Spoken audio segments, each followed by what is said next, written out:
Okay, it's Mari McInerney from Croaky here, and I'm at AUSMAT headquarters in Darwin with Abby. Abby, could you introduce yourself, please? Hi Mari, Abigail Trewin. I'm the Director of Education and Academic Partnerships here at the Trauma Centre and the former Director of Disaster and Preparedness, also at the Centre. Fantastic. Now, you just addressed the AUSMAT 2024 conference, and it's for the medical sciences, medical radiation sciences. What was your key message to them? How wonderful the asset is that Australia owns, which is the AUSMAT asset and the National Critical Care and Trauma Response Centre.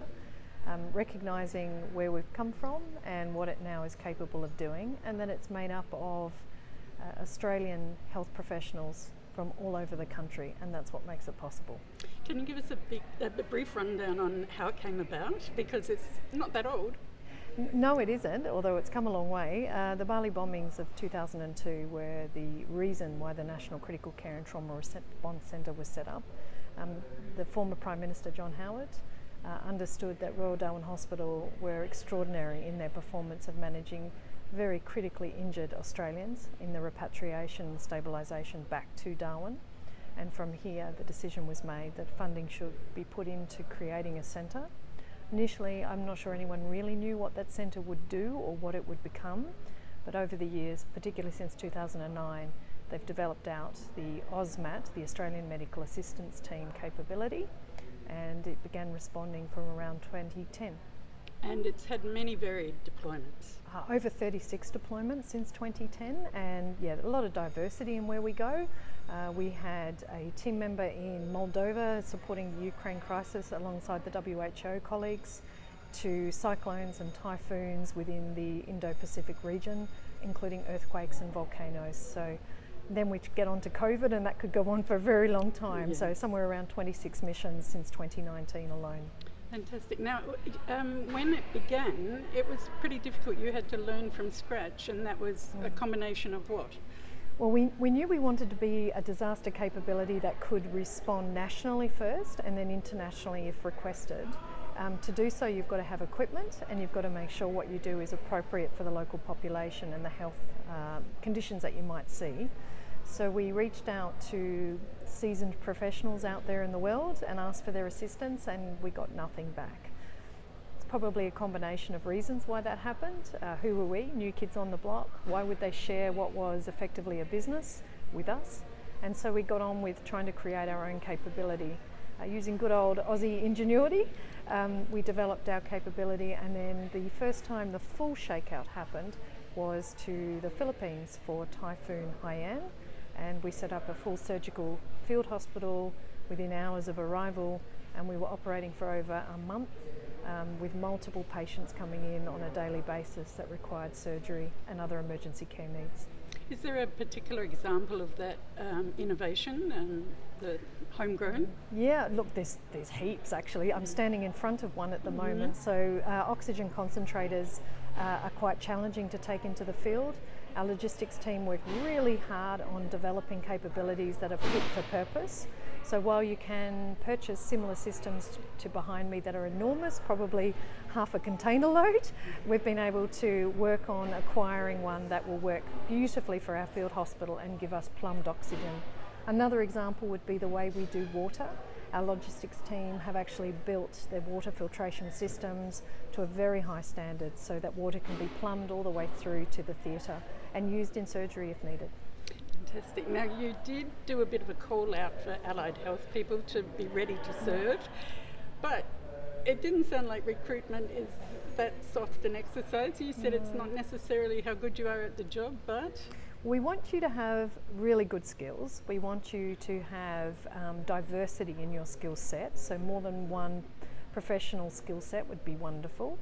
But we also need you to have the personality that matches our environment, and that is someone who is highly flexible, dynamic, intelligent, able to work well in a team, and the team piece is the most important bit. So just because you're the best at whatever it is you do doesn't mean you'll be the best team member, and so we take a bit of time to ensure that this is the right fit for you as well as for us. There was a slide of doctors having to build the hospital. Well, in every training course, we ask our team members to build their field hospital, and this might include specialist professions like surgeons. And we ask them to do that to understand who's prepared to get in and get dirty, who's prepared to use their hands and not, as we like to say, be a princess. And so we certainly do test our team members in a variety of ways, including safety and security context as well, to ensure they know what they're saying yes to. Great. And you have a big public health thing set We to do. roll out? We Can do. you So- break the news? Yeah, so we're building public health capacity across the centre, includes public health expertise within the AUSMAT team. We've always done public health in our responses. It's looked in different ways, multiple different responses, from the Pakistan responses right through to Samoa most recently. We also have some really exciting projects in there. I can't quite tell you everything about it, but it will roll out developing capacity across our entire region, and we're looking to that to the future and working in partnership with the Australian government to achieve that. And when will that be revealed? I can't say. Ah, It's just watch this space. You'll be the first to know. Fantastic. Anything else that you think a public health audience should know about the work you do? I think there's an assumption that we're just here to do disasters with trauma. We're not. When we do a response, it has to be an integrated response. So we really look at everything from the local population we're serving to the facilities that we're supporting, so the health facilities and other, right through to the waste, that you name it, we're doing it, all of that. And ensuring that we're reporting back appropriately to the Ministry of Health that's impacted so they can make meaningful decisions about what to do next. So public health is incredibly important to us, and as I said, it's an integrated approach, and all members are expected to get across it with the support of the specialists in our team.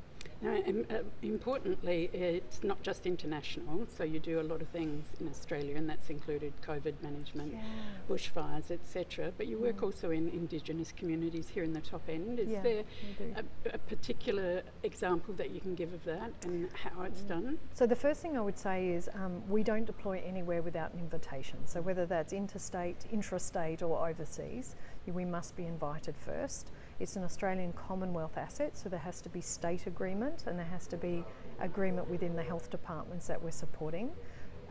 It was very difficult in the early days to see AUSMAT as a national capacity, simply because we're so well resourced. We don't need very much in Australia, and we're more than capable of diverting people to different hospitals, and to do so isn't a huge ask.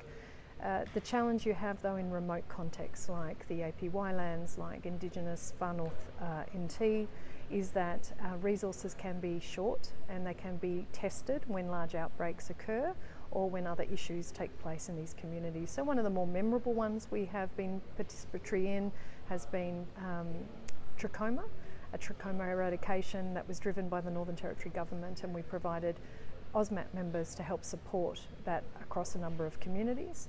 And I know we've been involved most recently with TB, and the TB, particularly the outbreaks that have happened across the top end, and so we've certainly been involved with that.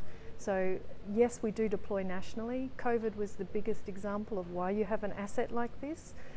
We had multiple deployments within Australia to the trickiest or most wicked COVID problems, such as the aged care crisis, the Artania vessel off the Western Australian coast, the Diamond Princess in Japan, bringing Australians home from Wuhan and setting up the first quarantine in Australia. So you have an asset so it can do the things that perhaps other health systems aren't able to do right now.